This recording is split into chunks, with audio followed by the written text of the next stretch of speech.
Научные консультанты, мы тоже все вместе с вами впервые будем разрабатывать новые учебные планы, впервые будем учить по новым принципам обучения в аспирантуре. Они получили диплом бакалавра, прошли тернистый путь магистра, сегодня они аспиранты. В Башкирском государственном университете прошел вечер посвящения в аспиранты. Мероприятие уже стало доброй традицией и проводится в 10-й раз. Мероприятие проводится с той целью, чтобы немножко встряхнуть наших новоиспеченных аспирантов, потому что они достаточно прошли жесткий конкурсный отбор, в результате которых поступили в аспирантуру университета. На посвящении аспиранты имели возможность пообщаться между собой за чашечкой чая, обсудить насущные вопросы. Главным событием вечера стала выдача удостоверения аспиранта. На сегодняшний день в Башкирском университете обучается 708 аспирантов. Очной формы и заочной формы в том числе.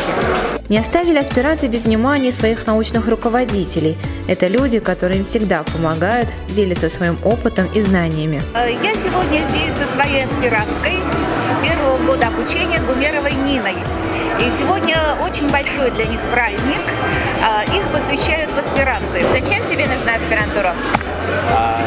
Чтобы получить знания, чтобы продвинуться дальше в развитии.